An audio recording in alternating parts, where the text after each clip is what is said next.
بسم اللہ الرحمن الرحیم۔ شروع اللہ کے نام سے جو نہایت مہربان رحم فرمانے والا ہے۔ عزیز طلباء و طالبات، السلام علیکم۔ آپ سب کو آج کی کلاس میں خوش آمدید کہتی ہوں۔ آج کے ہمارے لیکچر کا جو موضوع ہے وہ اقبال کی شاعری کا چوتھا اور پانچواں دور ہے۔ آج کا یہ لیکچر اقبال کی شاعری کے ادوار کے تکمیلی دور کا جائزہ ہے۔ جیسا کہ آپ سب جانتے ہیں کہ گزشتہ لیکچرز میں ہم نے اقبال کی شاعری کے 3 ادوار پڑھے اور وہ تینوں ادوار علامہ اقبال کے شعری سفر کی مکمل تفصیلات کے ساتھ میں نے آپ کے گوش گزار کیے۔ تو آج کا ہمارا جو یہ لیکچر ہے وہ اقبال کی شاعری کے اس چوتھے دور سے تعلق رکھتا ہے۔ سب سے پہلے ہم اس چوتھے دور کی تفہیم کر لیتے ہیں۔ اقبال کی شاعری کا یہ چوتھا دور 1919 سے 1925 تک کے عرصے پر محیط ہے۔ جہاں تک اس دور میں اقبال کے ذہنی اور فکری ارتقاء کا تعلق ہے تو اس کے بارے میں کہا جا سکتا ہے کہ اس دور تک پہنچتے پہنچتے اقبال کی شاعری اس سے پہلے بہت حد تک ایک خاص عروج تک ان کے ذہنی ارتقاء جو ہے خاص عروج تک پہنچ چکا تھا، اور بہت بنیادی جو موضوعات تھے ان کے شاعری میں، بہت جو بڑے اہم انقلابی جو تصورات تھے ان کی کافی حد تک تکمیل جو ہے ان کے تیسرے دور تک ہو چکی ہے۔ اس کے بعد جو ہے وہ بنیادی اصولوں میں تو کسی نئی چیز یا نئے تصور کا یا کسی اور نئی تبدیلی کا جو ہے وہ بہت زیادہ واضح کوئی صورت ہمیں نئی چیز نہیں دکھائی دیتی۔ اس کے باوجود چند ایک موضوعات ابھی بھی جو ہیں وہ ارتقاء پذیر ہیں، یعنی وہ ساتھ ساتھ جو ہے وہ تبدیلی کی شکل ہمیں کچھ نہ کچھ دکھائی دے رہی ہے۔ وہ کچھ موضوعات ایسے ہیں اور ان موضوعات کا تعلق جو ہے وہ زیادہ تر اقبال کے مابعد الطبیعیات کے چند مسائل ہیں ان سے جو ہے وہ عبارت ہے۔ یہ عہد جو ہے علامہ اقبال کی 1919 سے جو ہے 1925 تک کا دور، انہی طے شدہ اصولوں کے عملی میدان اور تخلیقی سطح پر اجاگر ہونے کے جو مواقع سامنے آئے انہی کے جو ہے وہ ایک طرح سے اگلا قدم ہے۔ یہ عہد علامہ کی ذاتی زندگی بلکہ ان کی قومی زندگی اور سیاسی میدان میں جدوجہد کرنے، قومی و بین الاقوامی شہرت کے ثمرات کے جمع ہونے، اسلام کے معاشی فلسفہ کی تعبیرات اور دیگر تخلیقی و شعری ہنگاموں سے عبارت ہے۔ اب اس عہد کا اگر ہم سیاسی طور پر دیکھیں تو یہ عہد تحریک خلافت کے جلسوں، شودی سنگھٹن جو تھی ان کی فتنہ سامانیوں، ترک موالات کے ہنگاموں اور اس طرح کے سیاسی جو ہے وہ اس وقت کے مشکل مسائل کا ایک طرح سے دور جو ہے وہ چل رہا تھا۔ تو اگر ادبی لحاظ سے ہم دیکھیں کہ اس دور میں اقبال کی مصروفیات کیا تھیں تو ہم دیکھتے ہیں کہ اقبال جو ہیں پیام مشرق کی تخلیق میں جو ہے وہ مصروف تھے، اور انہوں نے حالات کی جو ہے وہ خرابی کے پیش نظر اپنے آپ کو جو ہے وہ تخلیقی کاموں میں مصروف کر لیا، اور اس پیام مشرق کا جو مقصد تھا وہ عالمی تناظر میں احترام آدمیت کو پیدا کرنا تھا، جبکہ بر صغیر میں محض انگریز دشمنی ہی کو لاہے عمل سمجھا جا رہا تھا، اور ان حالات کی کوئی ذمہ داری قبول کرنے کو تیار نہ تھا کہ جب انگریز چلے جائیں گے تو یہاں کی علاقائی وحدتوں اور مذاہب کے مابین کیا دنگل برپا ہوگا، کیا حالات و واقعات ہوں گے، اور ایسا ہی ہوا۔ سنگھٹن اور شدی کی جو تحریکیں تھیں اس نے ہندو مسلم عوام کے اتحاد کے جو ہیں وہ پرخچے اڑا دیے، اور جو ہے وہ ایک طرح سے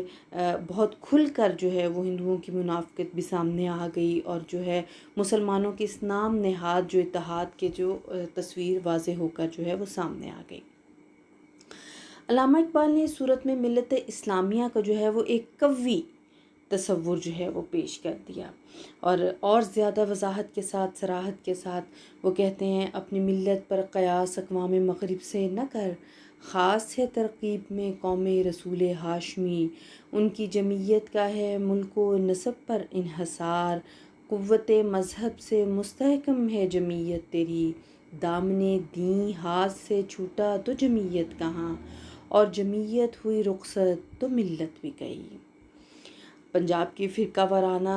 فضا کے بارے میں تو اقبال اپنے خط میں بھی لکھتے ہیں کہ افسوس ہے پنجاب میں ہندو مسلمانوں کی رقابت بلکہ عداوت بہت ترقی پر ہے، اگر یہی حالت رہی تو آئندہ 30 سال میں دونوں قوموں کے لیے زندگی مشکل ہو جائے گی۔ اور 1923 کے ایک خط میں وہ یوں لکھتے ہیں کہ ابتدا میں بھی قومیت پر اعتقاد رکھتا تھا، اور ہندوستان کی متحدہ قومیت کا خواب شاید سب سے پہلے میں نے ہی دیکھا تھا، لیکن تجربے اور خیالات کی وسعت نے میرے خیال میں تبدیلی کر دی۔ اب ادبی سفر کی بات کریں اور تو ہم دیکھتے ہیں کہ یہ بڑے لطف کی بات ہے کہ علامہ اقبال کے اردو کلام کا پہلا مجموعہ بانگ درا اقبال کی شاعری اور ذہنی ارتقاء کے اس چوتھے دور میں مرتب ہوا، اور 1924 میں جو ہے وہ چھپ کر منظر عام پر آیا۔ اس سے قبل علامہ کے چند نظمیں بالخصوص شکوہ جواب شکوہ جو ہیں وہ انجمن کے جو ہے وہ اشاعت پذیر ہو چکی تھیں اس حوالے سے، اور جو ہے اخبارات و رسائل میں جو ہے وہ بھی نظمیں چھپ رہی تھیں، لیکن بانگ درا کو مرتب کرتے ہوئے اقبال نے اعلیٰ درجے کے شاعرانہ شعور کا مظاہرہ کیا۔ اول انہوں نے نظموں پر نظر ثانی کی، بعض تراقیب بدل دیں، بعض نظموں کے بعض بند بھی حذف کر دیے، لیکن وہ اپنے ارتقاء ذہنی و تخلیقی جو اس فعل سے بالکل بھی گھبرائے نہیں، بلکہ عصری تعین کے ساتھ نظمیں شامل اشاعت کیں، اور کئی ایک نظمیں غزلیں جو ہیں وہ قلم زد بھی کر دیں۔ علامہ اقبال تو شاید 1924 میں بھی کتاب کی ترتیب کے لیے وقت نہ نکالتے، لیکن حیدرآباد کے ایک ستم ظریف نے اخبارات و رسائل سے اقبال کی جو ہیں وہ نظمیں اور ان کی شاعری جمع کر کے شائع کر دیں اور فروخت کرنے لگے، جس پر اقبال کو بہت غصہ بھی آیا۔ انہوں نے بانگ درا کو مرتب کر کے شائع کرا دیا، جبکہ اس سے پہلے وہ 1923 میں پیام مشرق جو ہے وہ شائع کر چکے تھے۔ علامہ اقبال کی شاعری کا جو چوتھا دور ہے وہ ان کی فارسی کتب کے حوالے سے جو ہے وہ بہت اہم ہے۔ اس دور میں وہ سماجی اور سیاسی سرگرمیوں میں بھی شریک تھے، لیکن کچھ عرصہ لاہور کی فضا ایسی نہ رہی جس میں آزادانہ طور پر نظمیں سناتے، اور یوں بھی وہ گوشہ گیر تھے اور بہت کم نکلتے تھے۔ اگر کسی مقدمے کی پیروی کرنا مقصود ہوتی تو چلے جاتے، البتہ اخبارات و رسائل کے لیے زمانہ کے احوال پر تبصرہ کی حیثیت میں ان کی کئی ایک منظومات اردو میں شائع ہوئیں جو اقبال کی صحافتی شاعری پر مشتمل تھیں، اور جن میں سے چند نمونے سیرت نگاروں کے ہاتھ لگے، اور اکثر نظمیں خود بھی علامہ نے جو ہیں وہ بانگ درا مرتب کرتے ہوئے شامل نہ کی تھیں۔ 20 قطعات میں سے صرف ایک قطعہ جو ہے وہ دریافت خلافت کو بانگ درا میں انہوں نے شامل کیا، اور غزلوں کا انتخاب بھی بہت گہری نگاہ سے انہوں نے کیا، اور کئی غزلیں شامل نہیں کی۔ البتہ دو جو ہیں وہ اہم نظمیں جو انجمن کے جلسوں میں پڑھی گئیں، ان دو نظموں کا یہاں میں جو ہے وہ تعارف بھی کرواؤں گی، اور یہ دو نظمیں جو ہیں وہ بہت اہم بھی تھیں۔ جو پہلی نظم جو ہے وہ ان کی طلوع اسلام ہے، اور دوسری نظم جو ہے پہلی بلکہ خضر راہ ہے، جو ترتیب کے لحاظ سے پہلے خضر راہ ہے، اور اس کے بعد طلوع اسلام جو ہے وہ ان کی نظم ہے، جو اس عہد کی اردو منظومات میں قابل تذکرہ ہیں۔ اس دور میں جو ہے وہ ان دونوں نظموں کے حوالے سے، چونکہ یہ بہت اہم نظمیں ہیں، تو اس میں جو ہے وہ تھوڑا سا ہم دیکھتے ہیں کہ یہ دو اہم نظمیں جو ہیں اس میں جو ہے خضر راہ کے حوالے سے جب ہم بات کرتے ہیں تو اقبال نے ایک بڑا ڈرامائی سا انداز اور ایک بڑا خوبصورت جو ان کا ایک فنی انداز ہے، تو وہ ایک تصویر کشی کرتے ہیں اور سب سے پہلے جو ہے ایک طرح سے وہ سین کریٹ کر لیتے ہیں۔ تو شاعر جو ہے اس کی خضر راہ سے ملاقات جو خضر علیہ السلام سے جو ہے وہ ملاقات ہوتی ہے خضر راہ نظم کے آغاز میں ہی، تو وہ کس طرح ہے، وہ کیسے کہہ رہے ہیں کہ جو ہے کس طرح ان کی خضر سے ملاقات ہوتی ہے۔ ساحل دریا پہ میں ایک رات تھا محو نظر، گوشائے دل میں چھپائے ایک جہان اضطراب، شب سکوت افزا ہوا آسودہ دریا نرم سیر، تھی نظر حیراں کہ یہ دریا ہے یا تصویر آب، جیسے گہوارے میں سو جاتا ہے طفل شیر خوار، موج مستر تھی کہیں گہرائیوں میں مست خواب۔ اب یہ خوبصورت انداز سے جو ہے وہ ملاقات کا ایک سین جو ہے وہ دیکھیں کریٹ کر رہے ہیں۔ رات کے افسوں سے طائر آشیانوں میں اسیر، انجم کمزو گرفتار طلسم ماہتاب، دیکھتا کیا ہوں کہ وہ پہ کہ جہاں پیماں خضر، جس کی پیری میں ہے مانند سحر رنگ شباب، کہہ رہا ہے مجھ سے اے جویائے اسرار ازل، چشم دل واہ ہو تو ہے تقدیر عالم بے حجاب، دل میں یہ سن کر بپا ہنگامہ محشر ہوا، میں شہید جستجو تھا یوں سخن لستر ہوا۔ اب اس نظم میں جو ہے وہ اقبال کی پہلی جو ہے وہ شاعر کی کس طرح خضر سے ملاقات ہوتی ہے، پھر اس کے بعد وہ خضر علیہ السلام سے جو ہے وہ ایک طرح سے اس کو اپنی امت اپنی مملکت کے حالات و واقعات سے آگاہ کرتے ہیں، اور جو ہے وہ ایک نگاہ دوڑاتے ہیں اس سارے عالم پر، اس سارے حالات پر، اس وقت کی تاریخ پر۔ تو وہ جو ہے کہتے ہیں کہ چھوڑ کر آبادیاں رہتا ہے تو صحرا نورد، یعنی ایک طرح سے خضر سے سوال کر رہے ہیں وہ کہ تو چھوڑ کر آبادیاں رہتا ہے تو صحرا نورد، زندگی تیری ہے بے روز و شب و فردا و دوش، زندگی کا راز کیا ہے، سلطنت کیا چیز ہے، اور یہ سرمایہ و محنت میں ہے کیسا خروش، ہو رہا ہے ایشیا کا خرقہ دیرینہ چاک، نوجواں اقوام نو دولت کے ہیں پیرایا پوش، گرچہ سکندر رہا محروم آب زندگی، فطرت سکندری اب تک ہے گرم ناو نوش، بیچتا ہے ہاشمی ناموس دین مصطفیٰ، خاک و خون میں مل رہا ہے ترکمان سخت کوش، آگ ہے اولاد ابراہیم ہے نمرود ہے، کیا کسی کو پھر کسی کا امتحان مقصود ہے۔ یعنی اس نظم میں جو ہے وہ ایک طرح سے خضر سے سوالات بھی کر رہے ہیں اور اس کو جو ہے اس کے صحرا نوردی کی بات بھی کر رہے ہیں۔ تو یہ جو موضوعات چھپے ہوئے ہیں اس جو خضر کی ملاقات پہ شاعر کے ذہن میں جو سوالات اٹھتے ہیں ان کا کس طرح جو ہے وہ اقبال شاعری میں جو ہے وہ سوالات کو ان کے سامنے پیش کرتے ہیں۔ اس کے بعد جو خضر جواب دیتے ہیں اس میں موضوعات اور مفاہیم کا ایک خزانہ چھپا ہوا ہے، اور بہت سارے جو اقبال کے ذہنی افکار تھے ان کو وہ خضر کی زبان سے جو ہے وہ واضح کرتے ہیں، اور اس میں جو ہے وہ معاشی نقطہ نظر بھی ہے، زندگی کا سماجی و معاشرتی نقطہ نظر بھی ہے،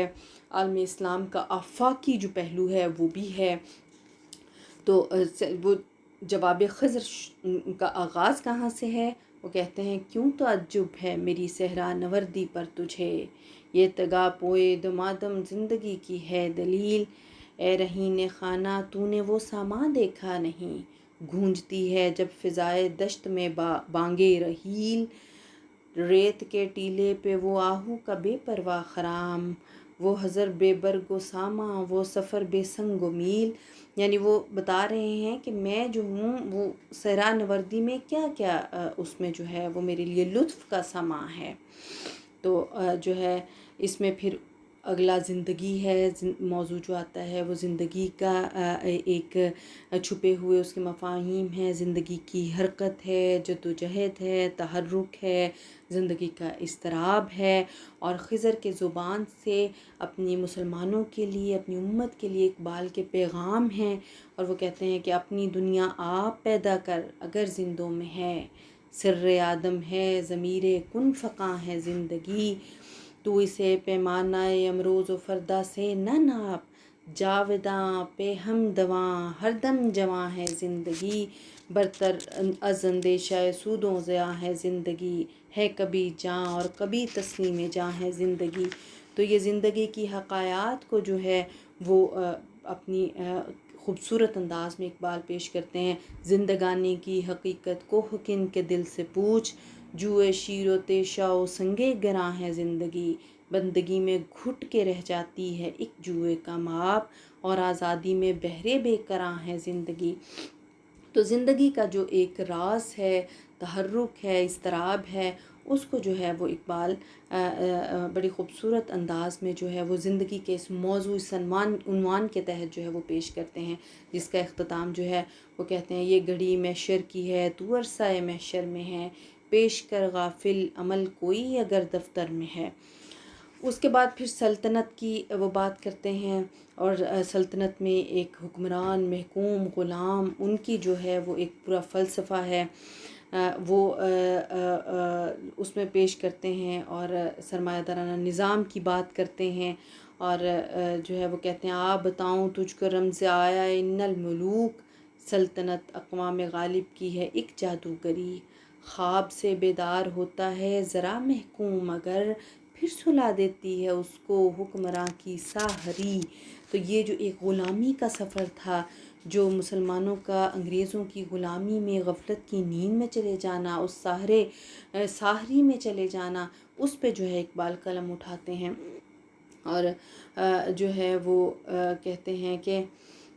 ہے وہی ساز کہن مغرب کا جمہوری نظام، جس کے پردوں میں نہیں غیر از نوائے کیسری، دیوے استبداد جمہوری قبا میں پائے کوب. تو سمجھتا ہے یہ آزادی کی ہے نیلم پری، اس سراب رنگ و بو کو گلستاں سمجھا ہے تو، آہ اے ناداں قفس کو آشیاں سمجھا ہے تو.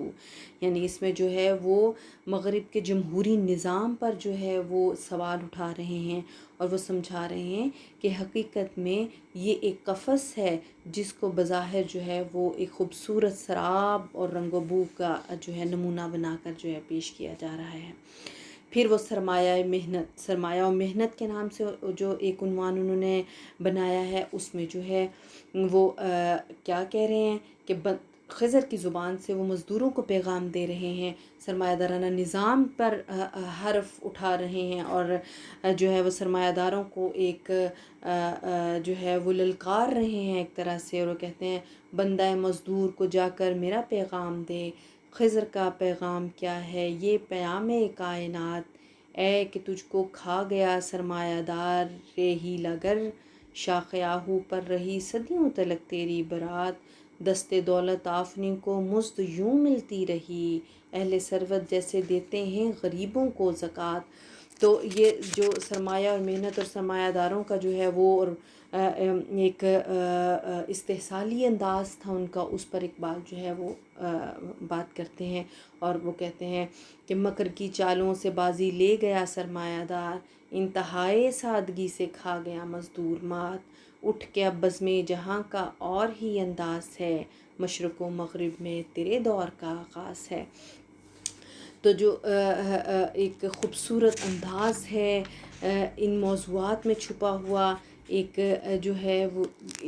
خوبصورت اور ایک فنی نقطہ نظر سے ایک اقبال کا جو ہے وہ مہارت جو ہے وہ ہمیں بڑی اس دور کی اس نظم میں جو ہے وہ پوشیدہ دکھائی دے رہی ہے. تو مفاہیم ہیں اس میں، یہ موضوعات جو میں نے آپ کے سامنے رکھے ہیں، آپ کے سامنے پیش کیے گئے، ان موضوعات میں جو ہے اقبال کے پیغام، اس کے فلسفے کی جو ہے ایک طرح سے اس کا نتیجہ ہے۔ تو یہ جو ایک سمری ہے وہ ایک طرح سے آپ کے سامنے جو ہے وہ پیش کر دیتے ہیں اقبال اس میں۔ اس کے بعد جو ہے وہ دوسری نظم ان کی طلوع اسلام جو ہے، وہ طلوع اسلام جو بہت مشہور ان کی نظم ہے۔ تو یہ نظم جو ہے وہ بھی ایک طرح سے مسلمانوں کے خوابیدہ جو ہے وہ جوہر کو دوبارہ سے زندہ کرنے کی بات کر رہے ہیں، ان کو اپنے جواہر سے کا ادراک دینے کی کوشش کر رہے ہیں، ان میں قوت و مساوات کا درس جو ہے وہ آگہی کا درس پیدا کر رہے ہیں، ان کو قوت عمل پر ابھار رہے ہیں، ان کے اندر جو ہے وہ تحرک کو بیدار کر رہے ہیں۔ تو جو ہے وہ آغاز اس نظم کا جو ہے وہ ہوتا ہے: دلیل صبح روشن ہے ستاروں کی تنک تابی، افق سے آفتاب ابھرا گیا دور گراں خوابی۔ تو جو ہے مسلمان کر دیا طوفان مغرب نے، تلاطم ہائے دریا ہی سے ہے گوہر کی سیرابی۔ تو آغاز میں ہی ہے وہ ایک طرح سے مسلمانوں کا دوبارہ سے اٹھ جانا، نام ہی اس نظم کا جو ہے واضح کر رہا ہے کہ طلوع اسلام طلوع ہو رہا ہے، مسلمانوں کو پھر سے اپنے وہ خوابیدہ جواہر کو جاگ رہے ہیں، مسلمان جو ہیں وہ پھر سے اٹھ رہے ہیں، پھر سے اپنی کھوئی ہوئی عظمت کو حاصل کرنے کے لیے جو ہے وہ تگودو کر رہے ہیں۔ تو یہ پوری نظم جو ہے وہ اسی طرح ایک طرح سے درس ہے اقبال کا، اور وہ کہتے ہیں کہ مسلمانوں کو اس کی خوابیدہ جوہر جگاتے ہوئے: خدائے لم یزل کا دست قدرت تو، زباں تو ہے، یقین پیدا کر اے غافل کہ مغلوب گماں تو ہے، پرے ہے چرخ نیلی فام سے منزل مسلماں کی، ستارے جس کی گرد راہ ہوں وہ کارواں تو ہے،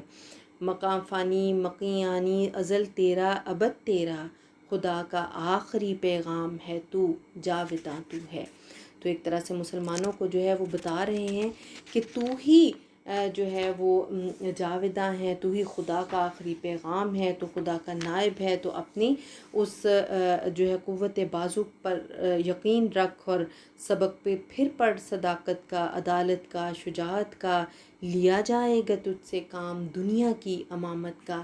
تو جو ہے وہ ایک تحرک پیدا کرنے کی بات ہے، ایک جذبہ بیدار کرنے کی بات ہے۔ غلامی میں ناکام آتی ہیں شمشیریں نہ تدبیریں، جو ہو ذوق کے یقین پیدا تو کٹ جاتی ہیں زنجیریں، کوئی اندازہ کر سکتا ہے اس کے زور بازو کا، نگاہ مرد مومن سے بدل جاتی ہیں تقدیریں۔ تو یہ جو تقدیروں کے بدلنے کی بات ہے، مرد مومن کے جاگ جانے کی بات ہے، تو یہ طلوع اسلام کی اس خوبصورت نظم میں جو ہے اقبال نے انتہائی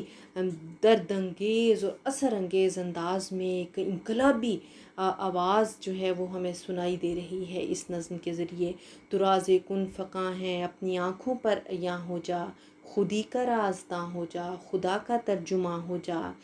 ہوس نے کر دیا ہے ٹکڑے ٹکڑے نوع انساں کو، اخوت کا بیاں ہو جا، محبت کی زباں ہو جا۔ تو جو ہے یہ مساوات کا درس ہے، اخوت کا درس ہے، آپس میں مل بیٹھنے کا درس ہے، اور تمام امت کا اجتماعی مفادات پہ اکٹھا ہو جانے کا درس ہے۔ تو یہ اقبال کی جو یہ نظم ہے وہ اس دور کی اہم نظموں میں شمار کی جاتی ہیں۔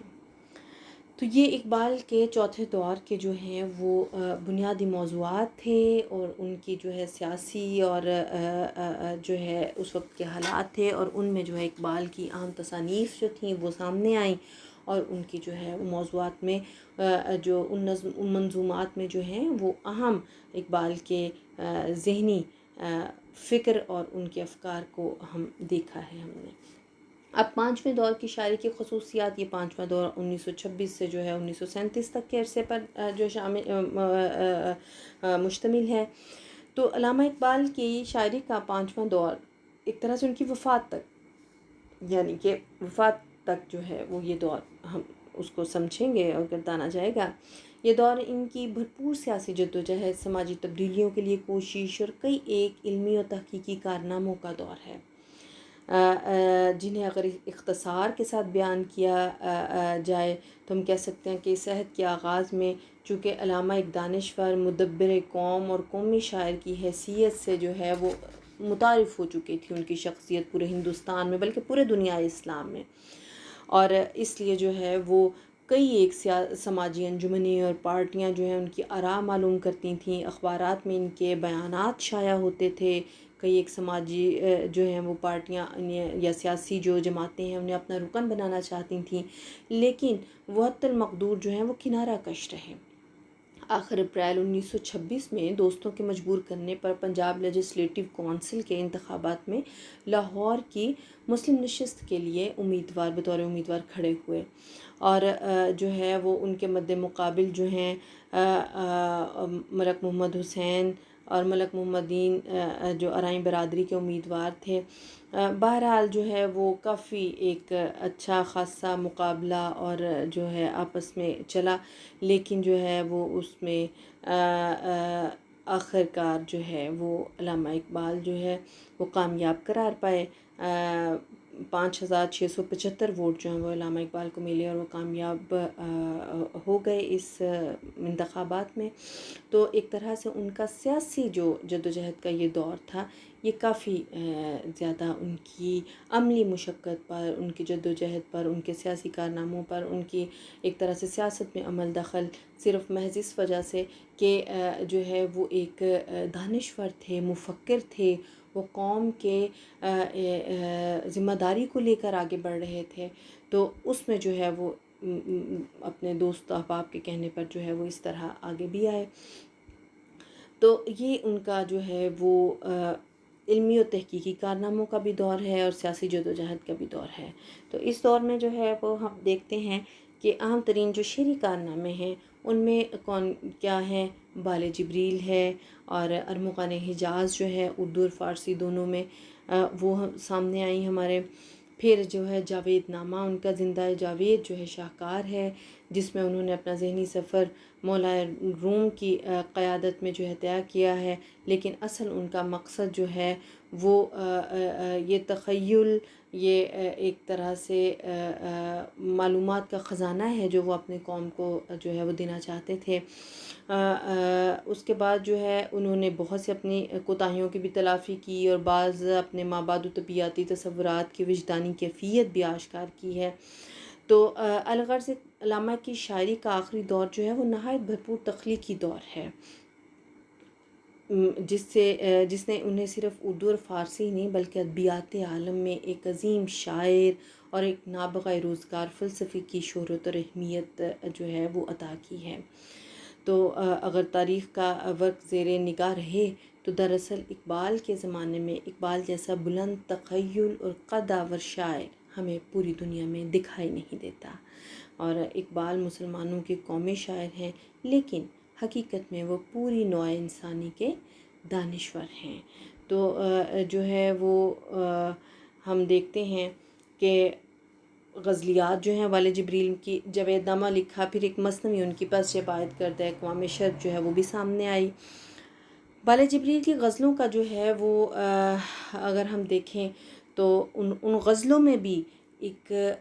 بطور قومی شاعر ہمیں دکھائی دیتے ہیں، اور جو ہے ان غزلوں میں فکر ہے، فلسفہ ہے، اور ان غزلوں کا جو ہے وہ میں نے ایک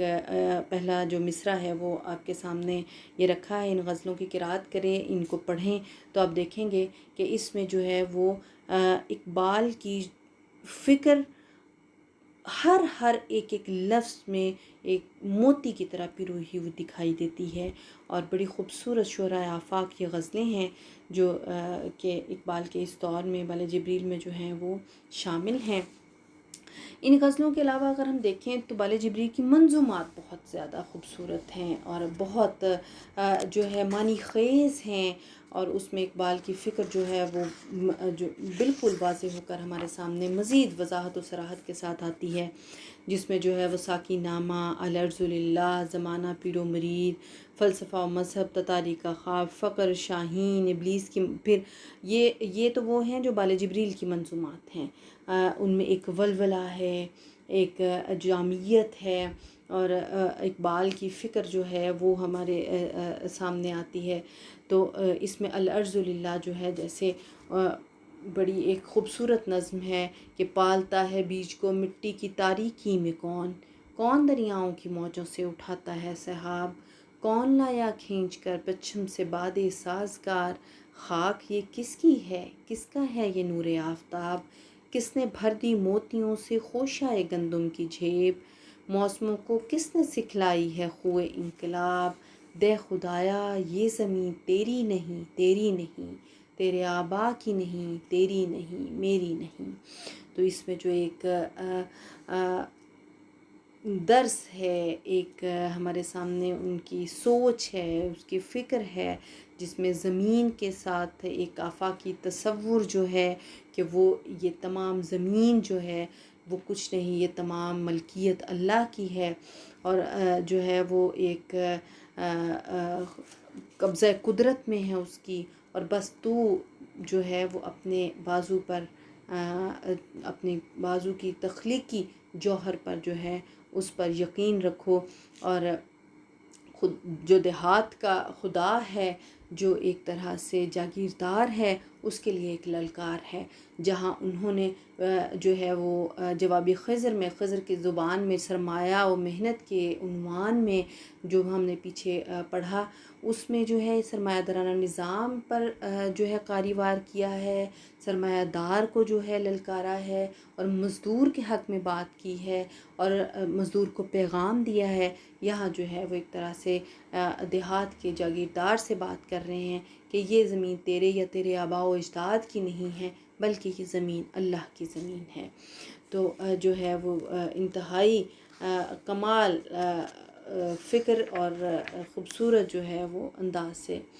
اقبال جو ہے اپنا پیغام دیتے ہیں. اس کے بعد ساقی نامہ جو ہے وہ ایک موسیقیت ترنم کے ساتھ اور ایک بہتی ہوئی ندی کی طرح یہ شاعری جو ہے وہ چلتی ہے، اور بہت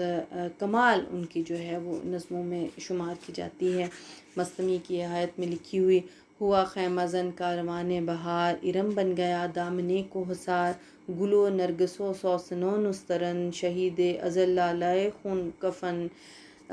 فضان جہاں چھپ گیا پردائے رنگ میں، لہو کی ہے گردش رگے سنگ میں، فضا نیلی نیلی ہوا میں سرور، ٹھہرتے نہیں آشیاں میں طیور، وجوہ کوہستاں اچکتی ہوئی، اٹکتی لچکتی سرکتی ہوئی، اچھلتی پھسلتی سنبھلتی ہوئی، بڑے پیچ کھا کر نکلتی ہوئی، رکے جب تو سل چیر دیتی ہے یہ، پہاڑوں کے دل چیر دیتی ہے دے، ذرا دیکھ ہے ساقیے لالا فام، سناتی ہے یہ زندگی کا پیام، پلا دے مجھے وہ مے پردہ سوز کہ آتی نہیں فصل گل روز روز. یعنی یہ ایک خوبصورت موسیقیت ہے، ترنم ہے کہ آپ ساقی نامہ کو جو ہے وہ پڑھتے چلے جائیں تو آپ اس کے اندر اترتے چلے جاتے ہیں، اور پیغامات و مفاہیم اس کے اندر ہر ایک شعر میں چھپے ہوئے ہیں. زمانے کے انداز بدلے گئے، نیا راگ ہے ساز بدلے گئے، ہوا اس طرح فاش راز فرنگ کہ حیرت میں ہے شیشہ باز فرنگ. پھر وہ آگے جو ہے مغرب کے قلعی کو کھولتے ہوئے کہتے ہیں کہ مسلمانوں کی جو ہے وہ بجھی عشق کا آگ اندھیر ہے، مسلمان نہیں راکھ کا ڈھیر ہے، کہ مسلمان جو ہے وہ عشق کے اس آگ کو بجھا بیٹھا ہے. پھر وہ دوبارہ سے ابھرتے ہیں اور مسلمانوں کو پیغام دیتے ہیں، شراب کہن پھر پلا سا کیا، وہی جام گردش میں لا سا کیا، مجھے عشق کے پر لگا کر اڑا، میری خاک جگنو بنا کر اڑا، خرد کو غلامی سے آزاد کر، جوانوں کو پیروں کا استاد کر، تڑپنے پھڑکنے کی توفیق دے، دل مرتضیٰ سوز صدیق دے، جگر سے وہی تیر پھر پار کر، تمنا کو سینوں میں بیدار کر، جوانوں کو سوز جگر بخش دے، میرا عشق میری نظر بخش دے. تو یہ اقبال کی جو ہے وہ خواہش تھی نوجوانوں کے لیے، ان کے دل کی امنگ تھی کہ میرے نوجوان ویسے مرد مومن ہو جائیں جیسے میری خواہش ہے. تو یہ ساقی نامہ میں وہ اپنی خواہش کو جو ہے وہ مکمل ایک صورت جو ہے وہ سامنے لے کے آتی ہیں۔ اس طرح ارمغان حجاز کی نظمیں جو ہیں وہ اردو کے حصے کی جو نظمیں ہیں، ابلیس کی مجلس شورا بڑی شورۂ آفاق نظم ہے اور پڑھنے سے تعلق رکھتی ہے۔ آگے ہم اس کی اس نظم کی فکری و فنی جائزہ بھی لیں گے، اور اس کا تنقیدی و تحقیقی ہمارے نصاب میں یہ کورس میں ہمارے میں شامل ہے یہ موضوع، تو انشاءاللہ ہم تب پڑھیں گے اس نظم کو، تو تب اس میں جو ہے وہ آپ کو اقبال کی کمال فن کا جو ہے وہ بالکل کھل کر سامنے آ جائے گا۔ اس کے علاوہ جو ہے وہ تصویر و مصور ہے، عالم برزخ ہے، دوزخی کی مناجات، تو یہ جو ہے وہ ایک طرح سے ارمغان حجاز کی نظمیں ہیں۔ تو عزیز طلباء و طالبات، اقبال کے اس چوتھے اور پانچویں جو دور کا اختتامی جو دور ہے، مرحلہ ہے، اور یہ تکمیلی دور تھا ان کی شاعری کا، ان کی وفات تک کا، تو ہم کہہ سکتے ہیں کہ 1908 سے لے کر عالم جاویدانی کو سدھارنے تک، یعنی وفات تک، انتقال تک، اقبال کی شاعری میں کم از کم 3/4 حصہ اسلامی اور ملی شاعری کا ہے۔ اس میں بے شمار فلسفیانہ افکار اور حکیمانہ جواہر پارے ہمیں ملتے ہیں۔ سب کا محور تعلیمات اسلامی اور احیاء ملت ہے۔ اقبال کی شاعری کی ان پانچوں ادوار کے تحقیقی تجزیے کے بعد ہم اقبال کے ذہنی و فکری ارتقائی سفر سے مکمل واقفیت حاصل کر چکے ہیں،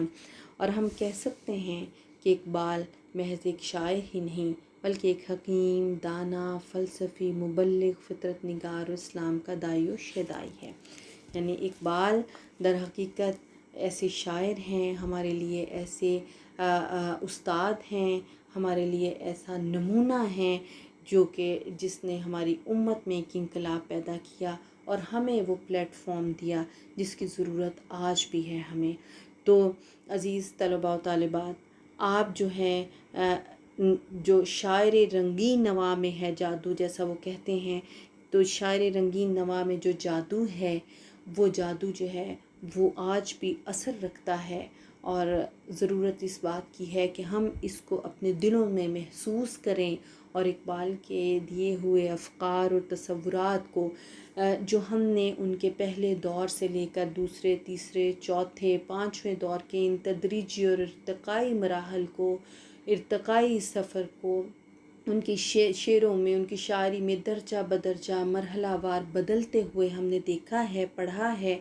تو اس کا مقصد محض رسمی ہی نہیں ہے، بلکہ اس کا مقصد ہمیں اپنے دلوں میں اس شاعر رنگین نوا کی جو ہے وہ آواز اور جادو کو جو ہے اپنے دلوں میں زندہ کرنا ہے، اور ان افکار سے اپنی زندگی میں تحرک جو ہے وہ پیدا کرنا ہے، اور جد و جہد اور تگودو کو زندہ رکھنا ہے۔ اس کے ساتھ ہی آج کا جو لیکچر ہے وہ ہمارے موضوع جو اقبال کی شاعری کا ادوار ہے وہ اختتام پذیر ہوتا ہے۔ انشاءاللہ اگلی کلاس میں ہم اپنے اگلے موضوع کے ساتھ آئیں گے، تو میں امید کرتی ہوں کہ آپ اقبال کی شاعری کے ان پانچوں ادوار کی جو ہے درجہ بدرجہ ہم نے جو میں نے تدریس کروائی اس کی تفہیم ہو چکی ہوگی تب، اور انشاءاللہ اگلی کلاس میں ہم اگلا موضوع پڑھیں گے۔ تب تک کے لیے اجازت دیجیے، بہت شکریہ، اللہ حافظ۔